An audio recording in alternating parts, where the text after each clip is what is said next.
namoonni baay'een keessan social media kanarraa akka jirtan kallattii ittiin hattuuni ummata baay'ee yookaanis immoo namoota baay'ee dogoggorsaa jirtu muraasa wal faana ilaallaa waan an beekuuf waan na mudatirraan isinitti hima jechuudha. Kallattii ittiin namoonni baay'een hatamaa jiranii Facebook irrattidha. Facebook irratti akkamittiin hatamtu yoo jenne namni tokko profile picture dubaraa irra godhatee yookaanis immoo profile picture dhiiraa irra godhatee nama Kanaadaa jiru yookaanis immoo nama Ameerikaa jiru fakkaate isin dubbisaa isin dubbistu jechuudha. Sana booddee otuma wal faana haasoftanii inni dhiiraa tokko shamarri sun bareedduudha yoo ta'e gara gaayilaatti yookaanis immoo hariiroo jaalalaa keessa gaafanni galuu barbaadu intalli sun silumayyuu fake akkaawuntii dhagatii ta'eef kan isheen bantee jirtu tole jettiini jechuudha. Garraammiin koo tole gaafa isheen jettu hin gammadaa jechuudha. Eenyu intalli kun maalidha kan jedhu yoo suura naa ergi jette suura si ergiti maaliifi suurri sun kan ishee miti garuu namni profile picture namarra godhate sun namni sun eenyu akka ta'e FB akkamii akka fayyadamu sirriitti bareechee beeka eessa akka inni jiru sirriitti bareechee beeka gaafati suura naa ergettuuni profaayilii namichaa jala galee dhaqee suura haaraa tokko daawunloodii godhee deebisee si ergaa jechuudha. Waaw ishumadha jettee ati itti amanteettaa jechuudha. Sana booddee utuma wal faana haasoftaniiti maal siin jetti obboleessa kiyya maaloo obbo haadha kiyyatu baay'ee na jalaa dhukkubsate hospitaala ciisaa jira yookaanis immoo obboleessa kiyyatu na jalaa dhukkubsate hospitaala ciisaa jira maaloo birriin muraasa naa ergisaan immoo amma birriin naa bahaa hin jiru yookaanis immoo sisteemni erguuf na rakkise yookaanis immoo miindaa hin fudhatiin hin jira kallattii garagaraa jedhanii si gooyomsuu jechuudha. Ati dhuguma seetaa jechuudha yeroo sana akkaataa isaan itti si gooyomsan dhugaa sitti fakkaataa jechuudha. Inna gaafa sana haadhi kiyya du'uuf jechaa jirti minaamin jedhanii sitti himu maal si gargaaru yoo tetteeni maallaqa birrii 10,000 isaa ta'u 5,000 isaa ta'u maaloo akkaawuntii siin ergaa kan obboleessa kootii haadha koo irratti ergitaa ammittiin haa yaalamtu ani immoo sa'aatii 24 gidduutti birrii kee deebiseen sii galchaa dhala isaa wajjiniini jedhu. Waaw biyya doolaaraa jirti jettee gatii gammadduu baate birrii 5,000 si gaafatte waa tokko yoo sitti hin fakkaatu gammachuutiin guutamtee erguu barbaaddaa jechuudha.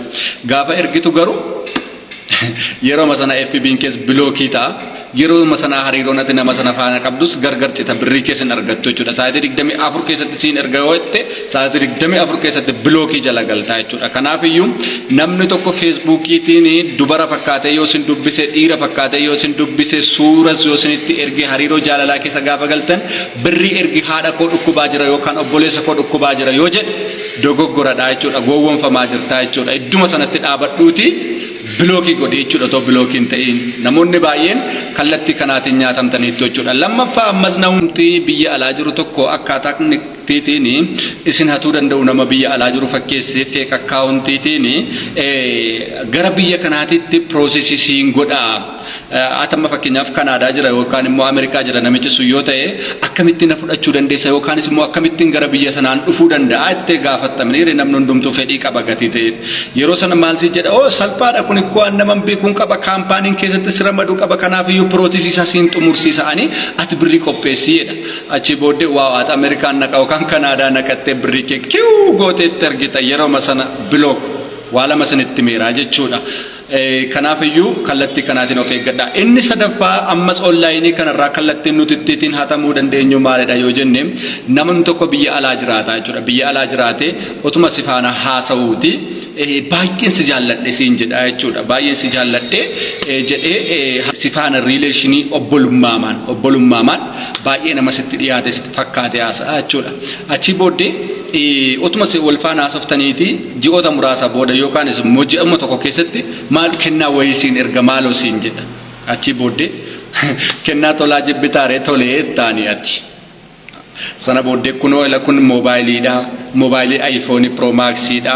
Inni kun warqiidha. Warqii mormaatii. Inni kun laapitooppiidha. Inni kun shittoo gatii jabeessadha. Jedhee hunduma isaa qodoota ashageetu suura kaasee sitti ergaa jechuudha biyya alaa jira gatii ta'eef. Achi booddee ati dhugumuma seetaa jechuudha. Maaltu si dhamaase maaloo iPhone kana maal goota warqii kana maal goota maaloo shittoo akkasii kana maaliif ergita jettaa jechuudha. Ati gaan ogdaafi inni garuu waan ilaallate tokko qabaa jechuudha. Qodoota kana hunduma isaa kana si ergu seeraan alagatii ta'eefi karaa kaargoo seenuu hin danda'u. Namattan si erga namni sun immoo si bilbila. Kanaafiyyuu gaafa namichi si bilbilu qodaa kana dhaqii fudhadhuudha. Atamma qodaa ashagame argiteetta nama faana haasaa jiru. jirtu argiteetta jechuudha. Baay'ee si amansiisa wantichi jechuudha.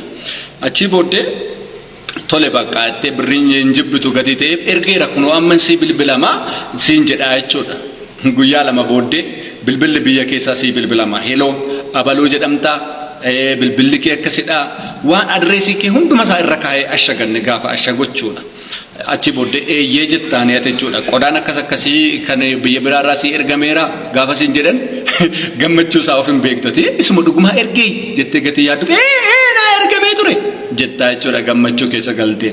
Achi booddee nu qaqqabee jira qodaan kee kun karaa seeraan alaa gumurukii yookaanis immoo qaraxa tonkutiin gatii galee fi birrii hamma kanaa akkaawuntii nuti si erginurra galchiiti. Achi booddee gaafa dhuftu immoo birrii hamma kanaa qabattee dhufta sana booddee qodaa kee fudhattaa jedhuun jechuudha. Dursanii maal gaafatu jechuudha akkaawuntiin nuti si erginurra birrii galchi.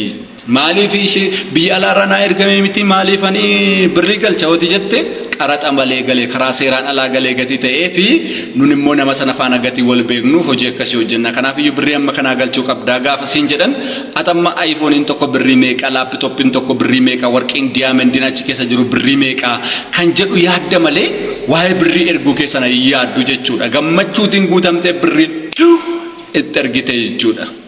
Yeroo masana bilbila kee block ofirraa jechuudha. Qodaan si ergame sumuuniin hin jiru jechuudha. Namichi akkasiin jechaa ture sun biyyuma keessa jiraata. Feekiidha jechuudha. Feek akkaawuntiidha jechuudha. Namichis bilookii si godhaa jechuudha ergati. Birri sana ergitee booddee jechuudha. Kuni kallattiittiin namoonni online irraa ittiin dogoggoranidha jechuudha. Inni arfaffaa kallattiin namni ittiin si dogoggorsuu danda'u yookaanis immoo maallaqa sirraa nyaachuu danda'u maalidha? Faranjii fakkaatee si dubbisa haay siirsiin jedha jechuudha gaafuma si dubbisu. Achi booddee kaampaanii akkasii keessaa yookaan kookaa-kollaa kaampaaniin hoogganaa yookaan kaampaanii akkasiin qabaa siin jedhee ol si baraa jechuudha. Gara kaampaanii koo keessatti hojjetaa ta'uu ni barbaadda yoo ta'e minaamin siin jedhaa jechuudha. Maqaa faranjiitiin namni si dubbisu tokko iyyuu faranjii miti sitti ni maani. Na sana booddee tole gaafati jettu paaswoordii akkasii ergi maalii akkasii ergi siin jedha. Feesbuukii kee maalii isaa ergi gaafanni siin jedhu kooddiin sii galu jira kooddii sana ergi gaafanni siin jedhu ittiin ergiin. FB kee haa gochaa jira jechuudha namni sun faranjii otoo hin taane nama biyya keessaati la nama biyya keessaatu si gooyomsa malee faranjii miti jechuudha. FB kee kan inni haak ta'e argita jechuudha.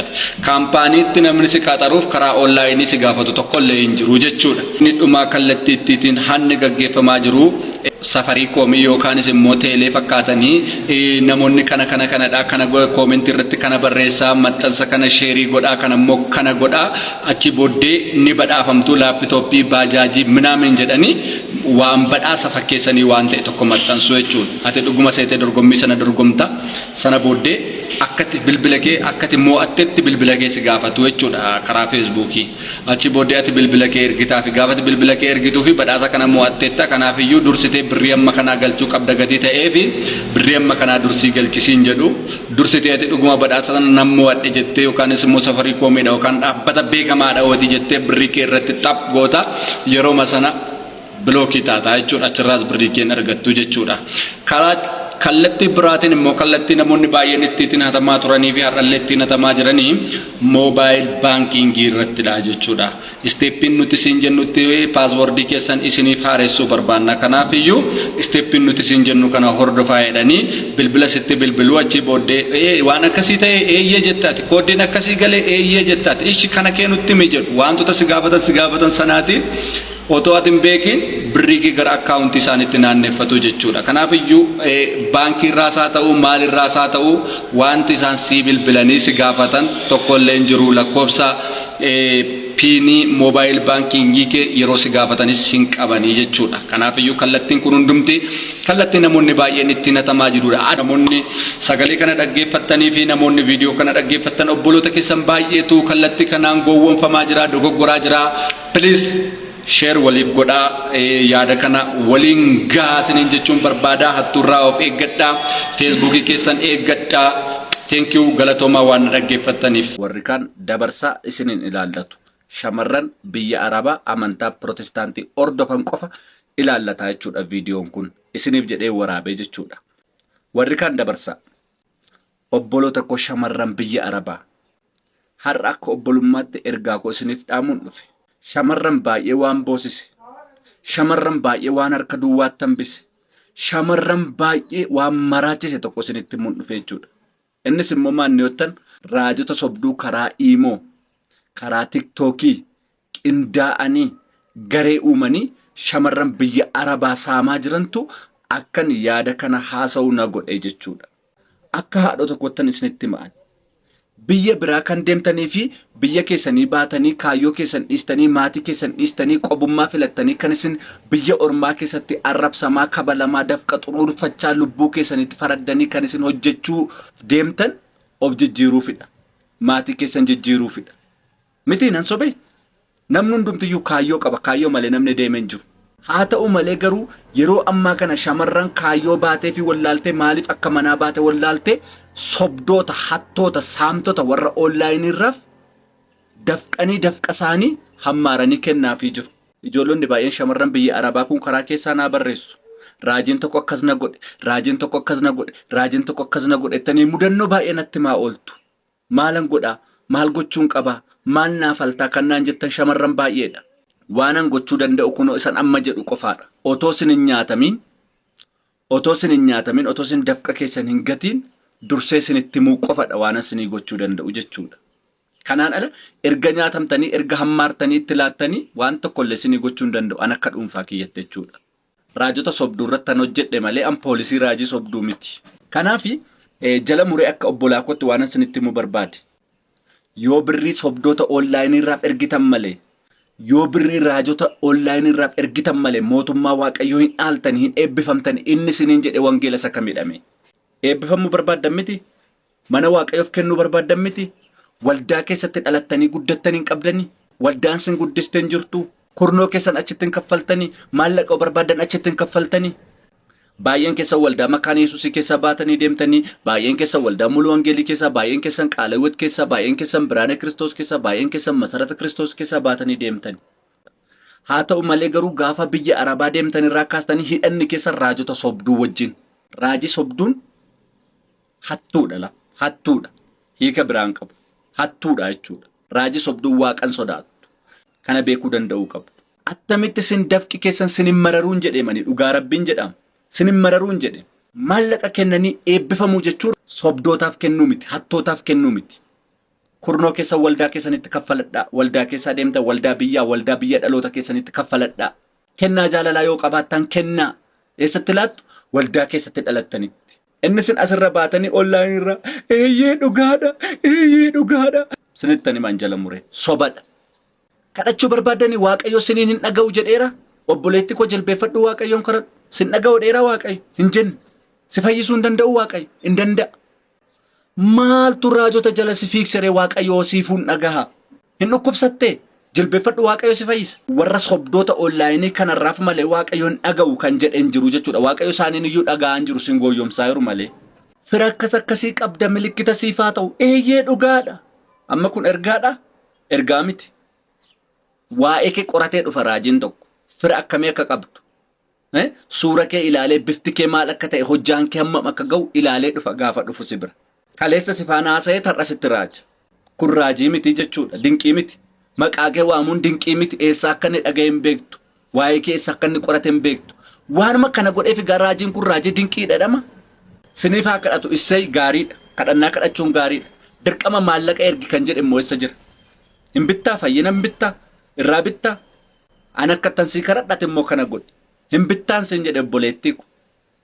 Sii kadhate fayyite miti issee birrittiin ergi waldaa keef ergi Waaqayyo si fayyise namicha si fayyise miti. Ergaa sitti hime miti issee Waaqayyo sitti hime sitti hime miti waldaa biyya keef ergi.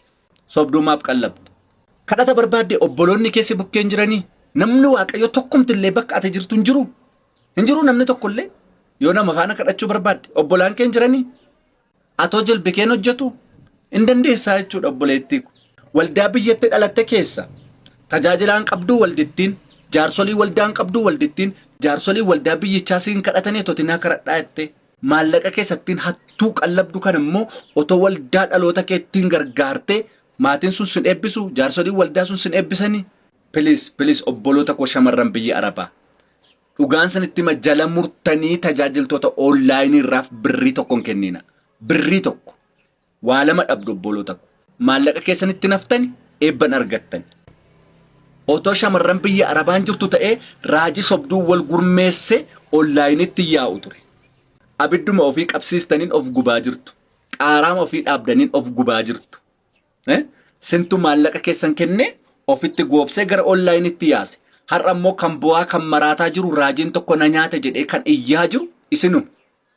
Isintu kenne, isintu gara onlaayinitti fide, isinitus boohaa jira. Kun dhugaa lafa jirtudha. Shamarra biyya Arabaa caalaa raajii sobduutiin kan miidhameen jiru. Kun akkamitti ta'e? Hubannaa dhabuu keessan irraa kan ka'e, gowwoomfamuu keessan irraa kan ka'e ta'e. Fala tokko isinii kenne. Ani sadhuma nama kamiyyuu haa ta'u, nama kam akkam akka ajaa'ibaattu sittaa raaju. Birrii kee waldaa dhaloota keef kennu. Yoo ogeessa taate. Waaqaaf kennu eebbifamuu mana Waaqayyoo ijaaruu yoo barbaadde waldaa keessatti dhalatteef kennaa jaalalaa godhii kenni. Kan si fayyise nama miti Waaqayyoodha. Waaqayyo immoo lafa kamittiyyuu hin si arga. Shamarran biyya Arabaa please of eeggannoo godhaa. Inni bira gaaffii jaalalaa tajaajilaan tokko gaafa si gaafatu. Manni Waaqatti areeruma seetee nama bar. Gammaddanii tole nama Waaqayyoo jettanii warri gaaffii majaalalaa yeroo tokko yeroo inni sin gaafatu tole warri jettan baay'een keessan jirtu. Sana booddee waldaa ijaaraan jira, kana gochaan jira, mana ijaarranna, kana bitan nadhee maallaqa sirraa sallag godhaate nama Waaqayyooti jettee hin amantaa waan hunduma keetti kennita. Ji'a lama booddee kisaaraa gaafa si galchu bilooksi godhee qajeele. Namni tokko piroofeetii jedhee of moggaase qofaaf nama Waaqaa tettanii amantanii maallaqa keessan achii gadeetti hin guuriina. Haadha qabda miti, abbaa qabda miti, abbaa keetu sitti boohee maallaqa sitti liqeeffatee gara biyya Arabaatti si gaggeesse. Hamma sobdoota hattoota warra har'a si faana haasaanii bor bilooksi godhanii sokkan qallabdu maatii kee yaadadhu. Yoona kana maaltu beekaa gabbuu bulaa jiru ta'uu danda'a. Hin beekamu maatii kee yaadadhu. Darbee immoo raajiin tokko sitti raajee ati kan kooti siin jedhe taanaan yookaan nama ati jaallatte dhiisi siin jedhe taanaan hin soba namichi. Waaqayyo nama ati jaallatte nama onnee kee keessa jiru dhiisi siin hin jedhu. Darbee immoo Waaqayyo naaf si kenneera natti dubbateera jedhe taanaanis hin soba waan sirraa barbaade qaba. Waaqayyo nama abaluu jedhame sii kenne siin jedhee maqaa namaa sitti dha'ee bilbila namaa sii kenne taanaan hin soba namichi yookaan gwaaddanyaa isaati yookaan fira isaati. Wal gargaaranii si saamuufidha. Kanaaf raajiin sobduun maqaa piroofeetii baatee maqaa appoostelii baatee gaafanni gaaffii jaalalaa si gaafatu akka nama Waaqatti heerumuuf ka'eetti uuu jettee tolen jedhiin. Jaalallee kee ganamaa hin diigiin. Waan hin informationii funaanee sitti raajeef raajiidhan jedhiin. Please. Waldaan dhaaba maallaqa ergedhe miti lakkanoon ergodhiini. Lakkanoo waldaan gargaaruun qaba dhiini. Kanan rakkadhe nan dhukkubsadhe kanan natti dhufeedhe miti. Waaqayyoon kara dhudhate nama Waaqayyoo ta'edhiini. Waldaan qabdu waldaan biyyaa si gargaartu dhiini. Nama waldaa lafarraa hin qabnetu dhuguma waldaa onlaayinii irraa si banee si tajaajilaa jira. Beektaa amma tajaajilaa si tajaajilaa jiru background isaa beektaa. So shamarran Arabaa please of eeggannoo guddaa godhaa. Birrii tokko warra onlaayinii kanarraaf hin kenniina. Ji'uma 2-3 birrii erguu dhiisame. Tajaajilaan onlaayinii irra ofiisaa harcaa lafatti. Hin harcaa ofiisaa. Birrii barbaacha onlaayinii irra taa'a malee dhuguma waan tajaajilaaf onlaayinii irra taa'u sinitti fakkaatani. Meema ji'uma 3 godhaa laala. Tajaajilaa onlaayinii irra nama tokkoon agartani. To birrii erguu dhiistanii. Birriif jedhee taa'an onlaayinii irra tajaajilaan malee inaaffaan wangeelaa isatti qabatee si tajaajiluuf sitti hin fakkaatiin. Yoommoo lakki anoo nan saamamaa naa saamottan immoo itti fufaa. Hin booyinaa garuu deebitanii dhuftanii immoo nutti hin booyinaa. Har'a sinitti himna malee borsin faana boo'uu hin dandeenyu. Bakka tajaajilaan onlaayinii irraa hattuudha. Hattuudha irraa of eeggadhaa. Kanuman siniin jechuu barbaada ulfaadhaa. Viidiyoo kan share, like, copy link, repost gochuun shamarran biyya Arabaa jiran hunduma tokkoon isaanii namni tokko otoo nafiin shamarran biraan naagaa. Namni tokko otoo nafiin nama hunduma biraan. Irra deddeebi'een jedha viidiyoo kana namni kamillee copy link, repost, share, like godhe obbolaasaa biraan akka inni naaga'uun barbaada. Ulfaadhaa galatoomaa ana obboleessa keessan Raajii Boodanaadha.